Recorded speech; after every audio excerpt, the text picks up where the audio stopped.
Hello everyone. आज का मेरा सेशन महाराष्ट्र सीटी की कैप राउंड प्रोसेस के ऊपर है। क्या है कैप राउंड प्रोसेस? ये आज मैं आपको पूरी डिटेल में इसकी जानकारी दूंगा। कैसे, कब से स्टार्ट होगा, क्या क्या चीजें इसमें इम्पोर्टेंट हैं जो आपको ध्यान रखनी है, वो सारी जानकारी मैं आपको दूंगा। उसके लिए आपको विजिट करना है महाराष्ट्र सीटी की ऑफिशियल वेबसाइट ctcell.mahacet.org पर। और यहाँ पर आपको तीन टैब दिखेंगे। Click here to cap portal admission, और नेक्स्ट है फॉरेन कैंडिडेट और सीटी पोर्टल। ये तीन पोर्टल हैं, इनमें से आपको किस पर क्लिक करना है? कैप पोर्टल पर जाना होगा। कैप पोर्टल क्या है? जो कि हमारी काउंसलिंग का एक सेंट्रलाइज एडमिशन प्रोसेस का जो पोर्टल है, वहां पर आपको जाकर के काउंसलिंग के लिए अप्लाई करना है। ठीक है। तो क्या प्रोसेस है, वो सारी जानकारी मैं आपको इस वीडियो में दूंगा। आप ध्यान से इस सेशन को सुनिएगा। कहीं पर भी कोई चीज आप स्किप मत करिएगा, क्योंकि इंपॉर्टेंट है कि हम लोग नोटिफिकेशन को अच्छे से पढ़ें। जो इंस्ट्रक्शन हमको दिए गए हैं उन सबको बहुत ध्यान से पढ़ें। क्या प्रोसेस है, उस प्रोसेस को पूरी तरह से जानें। ठीक है। तो ये सारी प्रोसेस में भी आपको डिटेल में बताऊंगा। आप बस इसको अच्छे से सुनिएगा। कोई भी अगर आपको डाउट आते हैं तो आप मुझे कमेंट सेक्शन में बता सकते हैं। ठीक है। तो हम कैप राउंड पे क्लिक कर देंगे। क्लिक करने के बाद में यहाँ पर आपको जिस भी कोर्स के लिए आपने अप्लाई किया है, पोस्ट ग्रेजुएट कोर्सेज के लिए या अंडर ग्रेजुएट कोर्सेज के लिए, जिस भी कोर्सेज के, तो मैं अभी आपको पोस्ट ग्रेजुएट कोर्सेज में एमसीए के बारे में जानकारी दूंगा, जिसमें कि क्या प्रोसेस है। देखिए यहाँ पर हम जाएंगे तो देखिए ऑफिशियल वेबसाइट है। तो ये ध्यान रखना कि आप ऑफिशियल वेबसाइट पर ही विजिट करें, कहीं और जाकर के विजिट ना करें। इसमें यहाँ पर लॉगिन लिंक्स दिए गए हैं। देखिए new candidate registration, registered candidate login, new registration candidate कैसे होगा, रजिस्टर्ड कैंडिडेट कैसे करेंगे। तो ये सारी जानकारी देने से पहले मैं आपसे शेयर करूंगा यहाँ पर कि जो नोटिफिकेशन उन्होंने दिया है उसमें क्या क्या चीजें आपको ध्यान में रखनी होंगी। हेल्पलाइन नंबर दिए हैं अगर आपको किसी भी समय कोई भी इंक्वायरी पूछनी है। ठीक है। डाउनलोड में आपको एक नोटिस दिया है। देखिए अगर आप ध्यान से देखेंगे कि admission notice for MCA academic year 23-24 को, जो कि 25 जून को इन्होंने अपलोड किया है।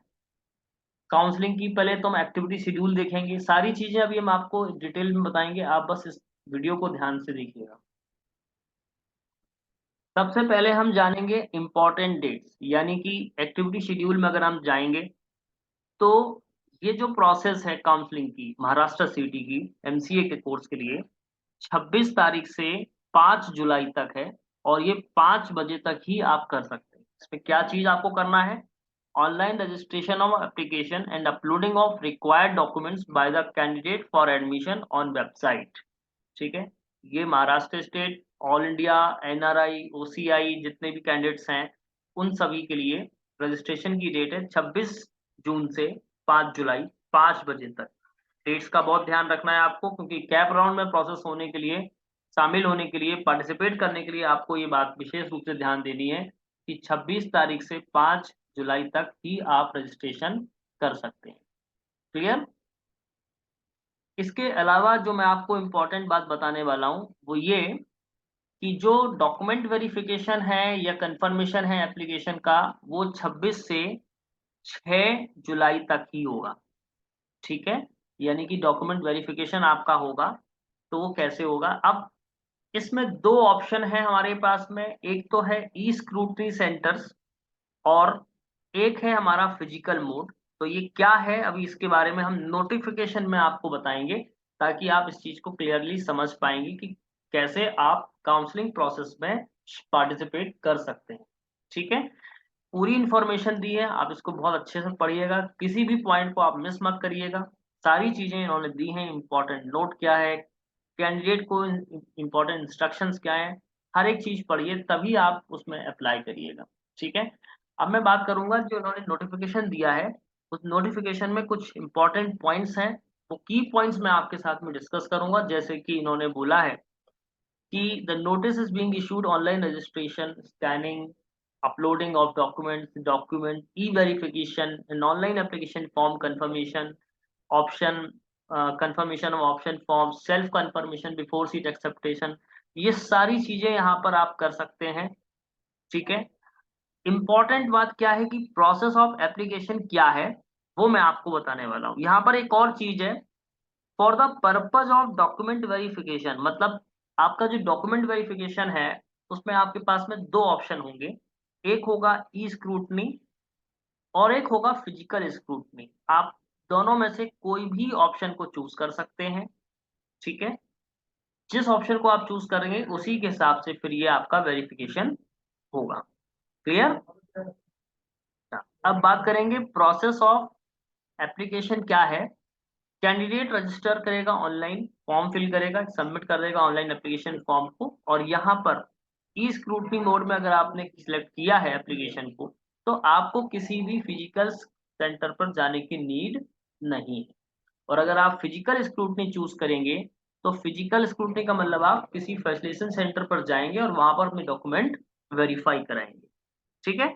ये तो है दो बातें जो अभी इस बार उन्होंने नई बोली है, वो है ई स्क्रूटनी और फिजिकल स्क्रूटनी। कई स्टूडेंट्स बाहर के हैं, महाराष्ट्र कैंडिडेट नहीं है, ऑल इंडिया कैंडिडेचर है, और वो जब काउंसलिंग में जाते हैं तो उनको फिजिकल सेंटर पर जाना पड़ता है और वहां पर वेरिफिकेशन कराना पड़ता है। तो ऐसे कैंडिडेट्स जो कि ऑल इंडिया कैंडिडेट नेचर के हैं और बाहर से हैं, तो डेफिनेटली वो लोग ई स्क्रूटनी को चूज करेंगे और ई स्क्रूटनी से आपका ऑनलाइन वेरिफिकेशन हो जाएगा। क्लियर। अब बात करेंगे कि एलिजिबिलिटी क्राइटेरिया क्या है। तो एलिजिबिलिटी क्राइटेरिया एडमिशन के लिए हर टाइप के कैंडिडेचर का इन्होंने दिया हुआ है। महाराष्ट्र कैंडिडेट, यूनियन टेरिटरी और ऑल इंडिया कैंडिडेचर की जो एलिजिबिलिटी नोटिफिकेशन है वो ये है कि पास एनी ग्रेजुएशन, सबसे पहले तो इंडियन नेशनल होना चाहिए, और पास एनी ग्रेजुएशन डिग्री यानी BE, BTech, BSc, BCom, BA, BVoc, BCA, preferably with mathematics at 10+2 level or at a graduation level and obtain at least 50% marks in aggregate। और अगर reserve category का कोई बंदा है तो 45%, बट रिजर्व कैटेगरी सिर्फ और सिर्फ महाराष्ट्र कैंडिडेट के लिए ही एप्लीकेबल होगा।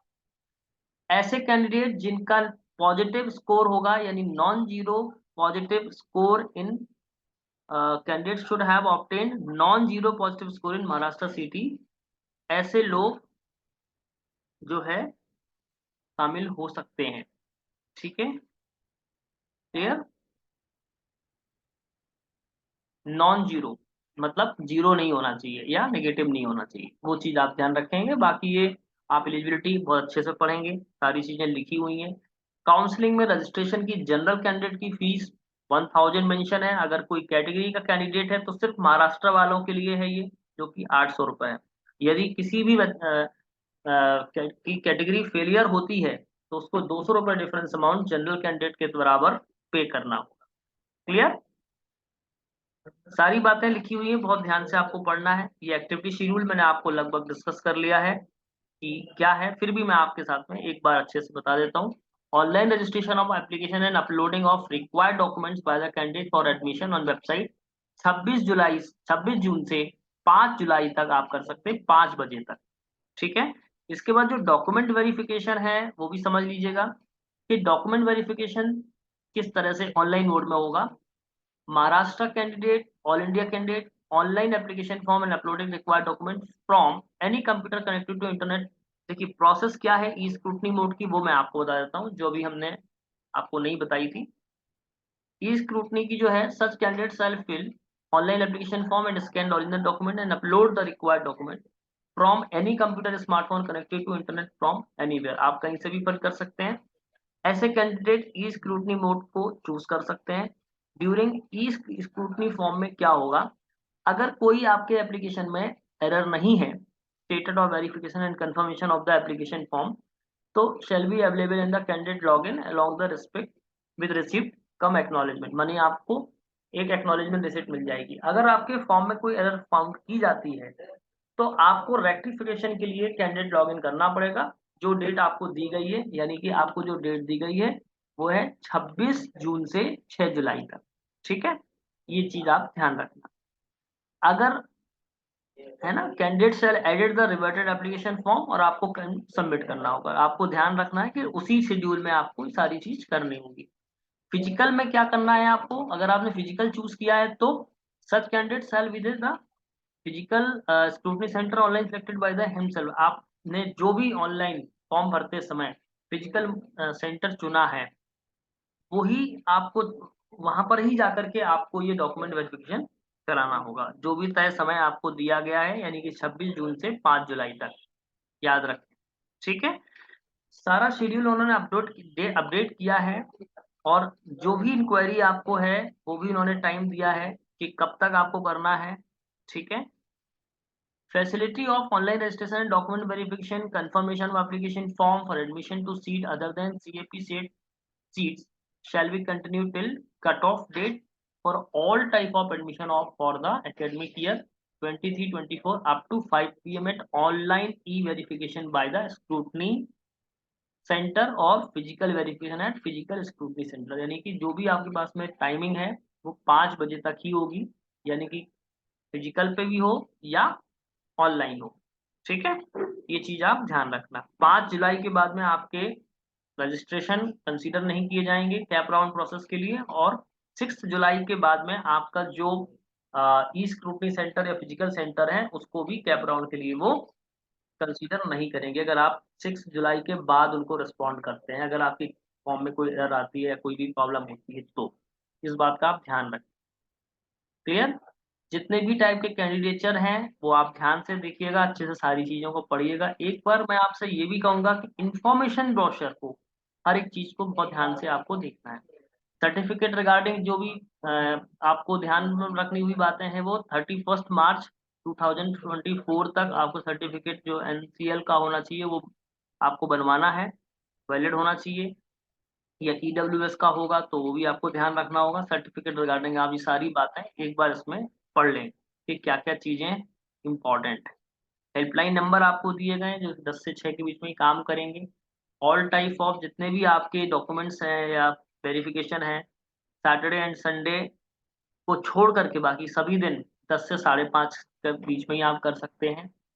ठीक है, जितने भी लिस्ट है आपको दी जाएगी फिजिकल स्क्रूटनी सेंटर की, वो आपको वेबसाइट पर दिखेगी, अभी शायद नहीं दिख रही होगी, हो सकता है 1-2 दिन में दिखने लग जाएगी। ठीक है, क्लियर। तो ये तो इनका नोटिफिकेशन है। अब मैं कहूंगा एक बार इंफॉर्मेशन ब्रोशर को आप लोग स्टडी करें, क्योंकि लाइक आपकी एलिजिबिलिटी क्राइटेरिया हुआ या किसी भी तरह की कोई भी क्वेरी है वो आप एक बार अच्छे से देख लेंगे। ठीक है, क्लियर, जिस भी कोर्स में आपने एप्लीकेबल किया है। क्लियर, इसके बाद में आपको जो इम्पोर्टेंट बात बताने वाला हूँ वो ये कि रजिस्ट्रेशन कैसे करना है, और सीट मैट्रिक्स जो उन्होंने प्रोविजनली लास्ट ईयर का दिया था वो बताऊंगा, क्या कट ऑफ गई है, किस तरह से आपकी कट ऑफ निकाली जाएगी वो भी मैं आपको बताऊंगा। थोड़ा सा आप इस बात को समझिएगा। ठीक है, ओके, तो अब हम जानेंगे कि रजिस्ट्रेशन प्रोसेस क्या है। तो सबसे पहले हमें रजिस्ट्रेशन पे जाना होगा, और रजिस्ट्रेशन प्रोसेस में देखिए इन्होंने जो इंस्ट्रक्शन लिखे हैं वो ये है कि आपको पासवर्ड जो है वो बनाना है, 7 से 15 कैरेक्टर का पासवर्ड बनाना है। ठीक है, जो भी डिटेल है वो आपकी आगे तक, जब तक आप एडमिशन नहीं ले लेते तब तक आपकी आपको सेव रखनी है। कहीं ना कहीं आपको एक यूजर आईडी, जब आप रजिस्ट्रेशन करेंगे तो आपको एक यूजर आईडी दी जाएगी, उस यूजर आईडी और पासवर्ड को आपको संभाल के रखना पड़ेगा। ठीक है, जो मोबाइल नंबर और ईमेल आईडी आप यूज कर रहे हैं कम्युनिकेशन के लिए उसको लास्ट तक आप यूज करेंगे। यही सारे इंपॉर्टेंट इंस्ट्रक्शन इन्होंने यहाँ पर दिए हुए हैं। ये सारी बातें हमको जानना बहुत जरूरी है जब भी हम काउंसलिंग प्रोसेस में पार्टिसिपेट कर रहे हो किसी भी एग्जाम की। ठीक है, ध्यान रखें आप। ओके, तो सबसे पहले कैंडिडेट रजिस्ट्रेशन फॉर्म देख लेते हैं। यहाँ पर एक सिंपल सी बात पूछी गई है, are you applying the foreign national candidate, yes और नो में आपको आंसर देना है, फुल नेम देना है, इंडिया से हैं या किस कंट्री से हैं वो बताना पड़ेगा, अदर स्टेट या स्टेट हैं तो वो आपको बताना पड़ेगा, यानी स्टेट्स किस स्टेट से आप बिलोंग कर रहे हैं, डिस्ट्रिक्ट आपको बताना होगा जिस भी डिस्ट्रिक्ट से आप बिलोंग करेंगे, मोबाइल नंबर, ईमेल आईडी और एक पासवर्ड आपको यहाँ पर फिल करना होगा, और पासवर्ड की कंडीशन यहाँ पर लिखी। रजिस्ट्रेशन करने के बाद आपको एक यूजर आईडी पासवर्ड मिल जाएगा, यूजर आईडी आपको मिल जाएगा, और यूजर आईडी से जैसा जब आप लॉगिन करेंगे तो आपको कहाँ जाना है, रजिस्टर्ड कैंडिडेट लॉगिन पर जाना होगा। ठीक है, जैसे ही आप जाएंगे वहां पर आपको कैंडिडेट लॉगिन डालना होगा, पासवर्ड फिल करना होगा, तो आप इजीली उस प्रोसेस पर पहुंच जाएंगे। क्लियर, तो इसके बाद जो मेजर इशू है वो ये है कि अब हमारी इंपॉर्टेंट बात ये है कि कैंडिडेट को कौन कौन से डॉक्यूमेंट रिक्वायर्ड हैं। तो यहाँ देखिए, अगर आप चाहेंगे इंफॉर्मेशन ब्रोशर में, सॉरी यहाँ पर जाएंगे इंफॉर्मेशन ब्रोशर में, अगर आप जाएंगे तो क्या क्या डॉक्यूमेंट्स आपको लगेंगे और कितने साइज के आपको लगेंगे, ये सारी बातें यहाँ पर लिखी हुई हैं इंफॉर्मेशन ब्रोशर में। आप काउंसलिंग में शामिल हो रहे हैं, लेकिन उससे पहले एक बार इंफॉर्मेशन ब्रोशर को अच्छे से रीड करेंगे, जो भी नोटिफिकेशंस आ रहे हैं उनको बहुत अच्छे से पढ़ेंगे, जो भी इंस्ट्रक्शंस आपको दिए जा रहे हैं वो आप अच्छे से रीड आउट करेंगे, ताकि आपसे कोई मिस्टेक ना हो पाए। ठीक है, तो कौन कौन से डॉक्यूमेंट आपको अपलोड करने होंगे? सारे कैंडिडेट्स को 10th की मार्कशीट, 10th का डिप्लोमा, 12th का मार्कशीट, ये सारी आपको लगेंगी। ठीक है, क्वालिफाइंग एग्जामिनेशन मार्कशीट, सीटी का जो स्कोर कार्ड आपको दिया गया है वो, स्कूल लिविंग सर्टिफिकेट यानी कि ट्रांसफर सर्टिफिकेट भी बोलते हैं इसको, और certificate of Indian nationality of the candidate, ये आपको देना होगा। इसके अलावा आप देखिए, certificate of the Indian nationality का मतलब ये होगा कि आप कोई भी एक आईडी प्रूफ, जो आपका प्रूफ बताए कि आप इंडियन नेशनल, मतलब इंडिया से ही बिलोंग करते हैं, that is the meaning of the certificate of Indian nationality. Is that clear? ये सभी कैंडिडेट को लगाने होंगे। इसके अलावा अब कुछ candidate type A, type B, type C, ये सारे महाराष्ट्र वाले जो कैंडिडेट होंगे उनके कैंडिडेचर हैं, कि कोई A B C D E जो है ना, किस में बिलोंग करते हैं, या रिजर्व कैटेगरी में बिलोंग कर रहे हैं, इकोनॉमिकली वीकर सेक्शन में, तो हर कैटेगरी के हिसाब से सर्टिफिकेट के प्रोफार्मा बताए गए हैं, सर्टिफिकेट का टाइप बताया गया है। तो आप इसको इत्मीनान से देखेंगे तो सारी चीजें आपको यहाँ पर पता लग जाएगी। बहुत सारे सर्टिफिकेट हैं, आप जिस भी कैटेगरीज में या कोटे में आते हैं उसको आपको सर्टिफिकेट देना होगा। ठीक है, ये सारी चीजें आपको करने के बाद में यहाँ पर ये सारी चीजें देखने के बाद में अब मैं आपको एक इम्पॉर्टेंट बात ये बताने वाला हूँ कि कितनी सीट्स यहाँ पर हैं, सेंक्शन की गई हैं, आपके लिए कितनी है, यानी कि ऑल इंडिया नेचर में कितनी है, ऑल इंडिया कैंडिडेट के लिए कितनी सीट्स हैं, या महाराष्ट्र कैंडिडेट हैं अगर आप, तो उसके लिए कितनी सीट एलोकेटेड है। हर टाइप के इंस्टीट्यूशन के हिसाब से सीट्स एलोकेट की जाएंगी। ठीक है, तो मैं आपको बता रहा हूँ, देखिए ये टाइप ऑफ इंस्टीट्यूशन है, लेकिन हमारा अगर मैनेजमेंट कोर्सेज है तो उसके लिए ऑटोनोमस कॉलेज की ये है, नॉन ऑटोनोमस के लिए ये है, एसएनडीटी यूनिवर्सिटी के लिए ये है, सारी चीजें ये दी गई हैं। लेकिन हम बात करेंगे कंप्यूटर एप्लीकेशन कोर्सेज के लिए। तो अगर हम गवर्नमेंट या गवर्नमेंट एडेड इंस्टीट्यूशन की बात करेंगे, एच यू मतलब होता है home university, O H U का मतलब होता है अदर देन होम यूनिवर्सिटी। 70% और 30%, यानी कि जितने भी गवर्नमेंट इंस्टीट्यूशंस हैं उनमें ऑल इंडिया की कोई भी सीट्स नहीं है, आप देख सकते हैं, नील है। तो गवर्नमेंट इंस्टीट्यूशन में और गवर्नमेंट एडेड इंस्टीट्यूशन में महाराष्ट्र कैंडिडेट को काफी ज्यादा बेनिफिट होगा, और सबसे ज्यादा बेनिफिट होगा होम यूनिवर्सिटी को, जो होम यूनिवर्सिटी कोटा रिजर्व रखते हैं। अब मैंने आप इसी इंफॉर्मेशन ब्रोशर में होम यूनिवर्सिटीज यहाँ पर दी गई हैं, उनके ज्यूरिडिक्शन डिस्ट्रिक्ट दिए गए हैं, आप इसको इत्मीनान से देखिएगा। यूनिवर्सिटी डिपार्टमेंट में अगर हम बात करेंगे तो 70% होम यूनिवर्सिटी और 15% अदर होम यूनिवर्सिटी कोटे में आते हैं, और इसमें 15% जो है कोटा दिया गया है। जैसे यूनिवर्सिटी डिपार्टमेंट की अगर हम बात करें, सावित्री बाई फुले यूनिवर्सिटी है, या और भी यूनिवर्सिटीज हैं जहां पर 15% ही सिर्फ ऑल इंडिया का कोटा है। तो ऑल इंडिया कैंडिडेट को थोड़ा सा सीट मिलने में दिक्कत आएगी, लेकिन अगर उनके स्कोर्स अच्छे हैं, 90 परसेंटाइल से लेकर के 100 परसेंटाइल के बीच में अगर आपके मार्क्स हैं, तो आपको कोई ना कोई यूनिवर्सिटी एलोकेट हो जाएगी। लेकिन अगर 94, 95, 93 से ऊपर है, 93 से ऊपर, 94 से ऊपर है अगर आपकी परसेंटाइल, तो आपको अच्छा कॉलेज मिलेगा, और 96, 97 के ऊपर है तो काफी अच्छा कॉलेज आपको मिलेगा। ये मैं एक एक्सपेक्टेड परसेंटाइल बता रहा हूँ, जो जिसके हिसाब से आपको जो कॉलेज है वो एलोकेट होगा। इसके बाद एक एस यूनिवर्सिटी जहाँ पर 85% स्टेट लेवल पर है रिजर्व, और 15% ऑल इंडिया लेवल पर रिजर्व। तो ये तो है इनका एक सीट का किस तरह से एलोकेशन होगा, जितनी भी सीट्स यहाँ पर है। मैं अभी आपको टेंटेटिव सीट का एक आइडिया भी बताऊंगा, जो कि 2022 में इन्होंने दी थी। तो यहाँ पर दो, जिस भी कॉलेज या यूनिवर्सिटी को आप देखेंगे, यहाँ पर आप, है ना, महाराष्ट्र सीट देखेंगे, टोटल देखेंगे 60 सीट्स हैं, 51 महाराष्ट्र सीट है, 9 ऑल इंडिया सीट्स हैं। तो कितनी टोटल सीट्स हैं? 60 सीट है, राइट। ये जो सीट मैट्रिक्स है, आप इसको एक बार डाउनलोड करके भी देखेंगे तो आपको बहुत सारी चीजें यहाँ पर पता लग जाएगा। मैं सारी जो लिंक्स हैं वो आपको डिस्क्रिप्शन में दे दूंगा ताकि आप सीधे डायरेक्टली डाउनलोड कर सकें। हर जगह की है क्योंकि 42 पेज का ये है, तो काफी बड़ा ये ब्रोशर है। आप इसको अच्छे से समझेंगे, समझ में आएगा आपको। ठीक है, अब मैं आपको बता रहा हूँ कि जो लास्ट ईयर कट ऑफ गया था वो क्या गया था। देखिए थोड़ा अगर हम ध्यान दें, 12 जो है मेरिट लिस्ट यानी 99.94 जो कट ऑफ गया था, वो department of computer science Savitribai Phule यानी कि पुणे यूनिवर्सिटी की बात कर रहे हैं, जिसमें ऑल इंडिया ही कैंडिडेचर था और ऑल इंडिया की सीट है। अभी ये देखिए दोनों की कट ऑफ लिस्ट भी अलग अलग जारी होती है।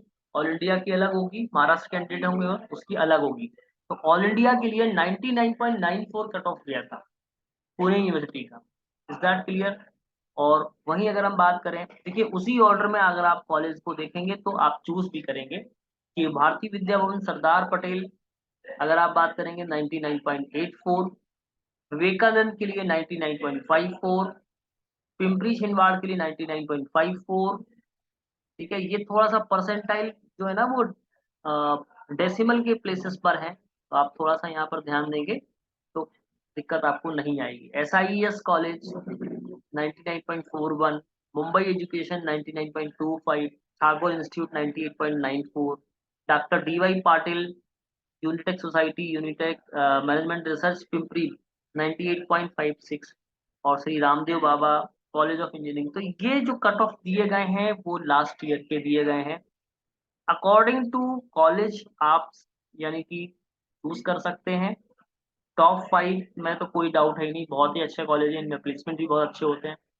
क्योंकि बहुत सारे स्टूडेंट्स ऐसे हैं जिन लोगों का स्कोर निमसेट में अच्छा नहीं आया है और जिन लोगों ने महाराष्ट्र सीटी फिल किया है, ऑल इंडिया कैंडिडेचर के हैं, उन लोगों को मैं सजेस्ट करूंगा कि बिल्कुल काउंसलिंग में अपियर होना चाहिए। 95 परसेंटाइल के ऊपर जिनके भी हैं उनको बिल्कुल अपियर करना चाहिए, क्योंकि अच्छा कॉलेज अगर आपको लेना है तो महाराष्ट्र के कॉलेजेस में भी अच्छे कॉलेजेस हैं, कोई प्रॉब्लम की बात नहीं है। क्योंकि हम सबको पता है कि निमसेट में 813 सीट्स ही हैं और उसमें कुल 813 ही कैंडिडेट जा सकते हैं, उससे एक भी ज्यादा नहीं जा सकते। तो डेफिनेटली कुछ ना कुछ कैंडिडेट बाहर होंगे, पर उसमें निराशा की बात आपको जरूरत नहीं है, क्योंकि जो महाराष्ट्र के कॉलेज हैं उनमें भी प्लेसमेंट बहुत अच्छे हैं। अगर आप पुणे यूनिवर्सिटी की बात करेंगे, विवेकानंद की बात करेंगे, SIS कॉलेज की बात करेंगे, ये काफी अच्छे कॉलेज हैं। भारतीय विद्यालय सरदार पटेल, यहाँ पर 80% जो है प्लेसमेंट हो जाते हैं, तो आप डेफिनेटली इनको चूज कर सकते हैं।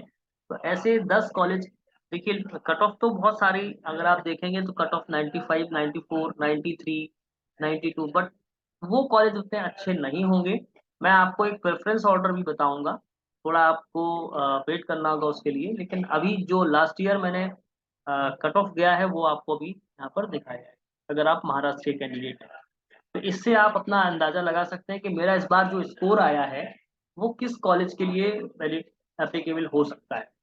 ठीक है, तो इससे आपको एक जनरल आइडिया ये लग जाएगा कि मुझे ये कॉलेज मिल सकते हैं, और ये कॉलेज काफी अच्छे हैं। जो टॉप 10 कॉलेज, लगभग टॉप 15 तक अगर हम बात करेंगे तो ठीक है, इन कॉलेज में आप एडमिशन ले सकते हैं। Is that clear?